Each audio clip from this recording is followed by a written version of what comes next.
After getting off to a very rocky start to the season, a 5-12 record, the Dallas Mavericks have locked in. This team has now won 9 of their last 10 games, and with upcoming games against Washington tonight and Toronto on December 7th, this team looks like a squad that could be rolling into the little in-season tournament break with a ton of momentum. Even without Luka Doncic, they played 5 of their last 10 games without Luka, and they were 4-1 during that stretch, and that includes a win against OKC, the best team in the West right now.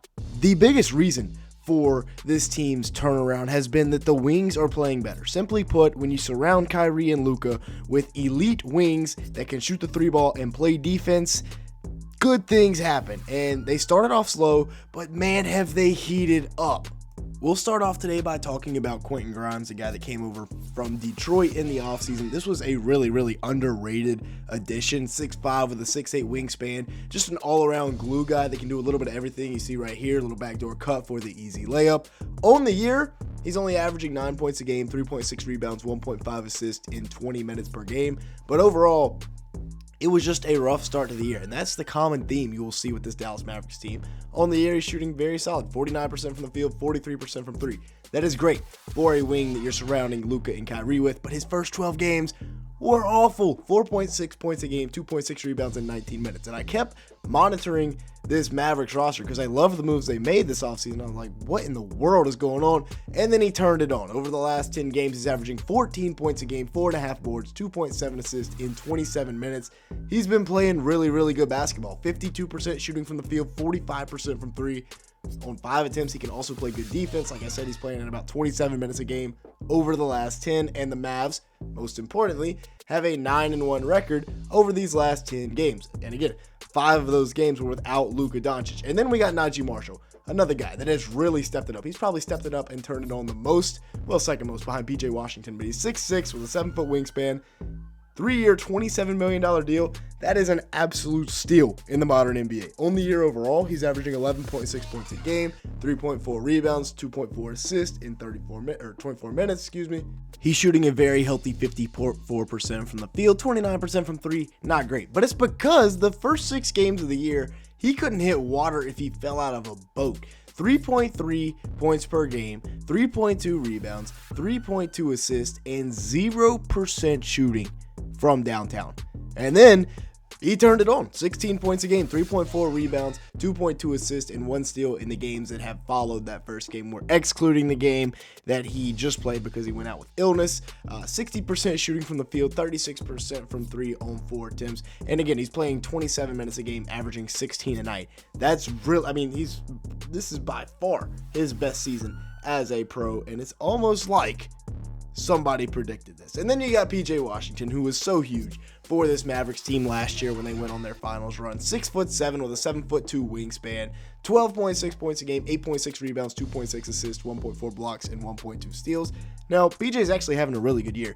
This is probably the best year of his career so far. 47% shooting from the field, 39% from 3 on 4 attempts. He's continuing to grow and develop, but during this 9-1 stretch, he's been even better, right? He's been elite almost. 17 points a game, 10 boards, 3.5 assists, 35 minutes a game. Has been that third option. We won't talk about Clay, but 35 minutes a game for PJ, and he's been shooting it. 55% from 3-point range on 4 attempts a night. Consistency will be the key with him, but I think he can do it. He has shown some really good flashes here early on in the season. So we got to talk about this comeback that they went on and some of these plays they made down the stretch. We're going to start with a pick and roll here with Dinwiddie. Both defenders go with Luka, and Luka is just such an engine for this team. I think Lively's going down to try and set like a little pin down action. You can't leave Kyrie here in the corner because it's Kyrie. He shoots a ridiculous percentage from the field, and Luka's going to drive in, draw the help of 2 guys, and kick it to PJ. And right, PJ's been shooting, like we said earlier, 54% from 3 over the last 10 games, but this time he's going to give him a ball fake. J Huff has to respect it now, and he's going to go by, get to the rim, and that's a grown man and 1.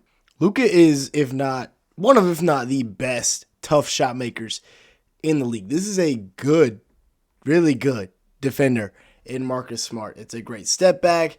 And also check this out, right? So Kyrie's over here, Jaws with him. Santi Aldama is over here with PJ Washington. And then Spencer Dinwiddie, a guy we didn't talk to, Desmond Bane's got to sprint back, right? He can't just leave him open.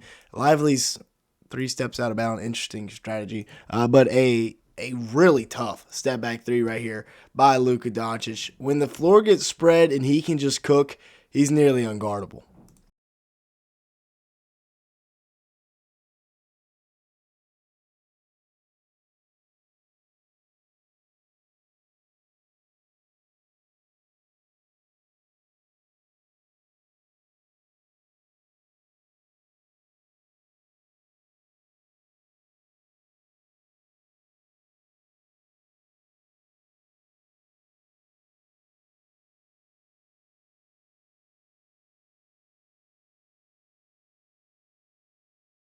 We haven't even talked about Spencer Dinwiddie yet, but in this play right here, right, Luka's out here standing at half court with Marcus Smart. They're taking him out of the play.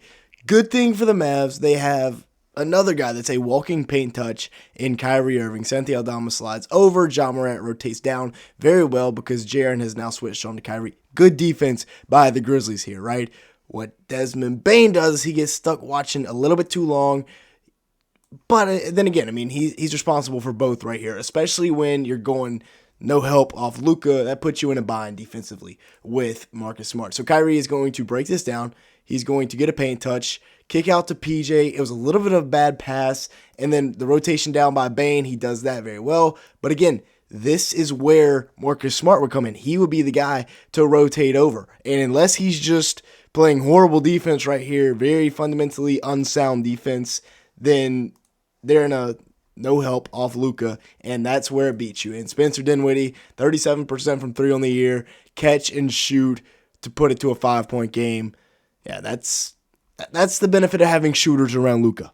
Now, this is what makes this Mavericks team so special, right? They have 2 closers. Kyrie and Luka can take turns down the stretch.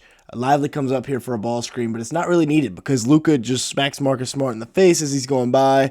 Very effective move. Causes Jaren to now slide out, right? Santi stunts, but then he's going to get back to Kyrie. Desmond Bane now has to take away. It's a high tag on Lively as he's rolling. And then Ja really should be the one that tags low, but if Bane's going to tag high, then Ja can just kind of hang out. Luka's going to shot fake, get Jaren Jackson Jr. in the air, and then is going to make the perfect read right here because Marcus Smart is still recovering from being smacked in the face. Grizzlies fans probably punched their TV at this point in the game after giving up like a 13-point lead with 4 minutes left. And PJ Washington just calmly steps into it and sinks it all net. Ball game. So as we said earlier, with their next 2 games being Washington, who they're currently destroying, and Toronto, another bottom feeder in the East, this Mavs team has a chance to get to 9 in a row and 11 of their last 12 games won, heading into a big-time matchup with OKC before the in-season tournament. So a good time to be a Mavs fan. The whole team is starting to heat up. With that being said, that's going to be it for today's video. Thank you so much for watching. Make sure to like button, leave me a comment down below, and hit that subscribe button. We're looking for about 200 likes on today's video. If you could help us out with that, it'd be greatly appreciated. And with that being said, thank you so much for watching.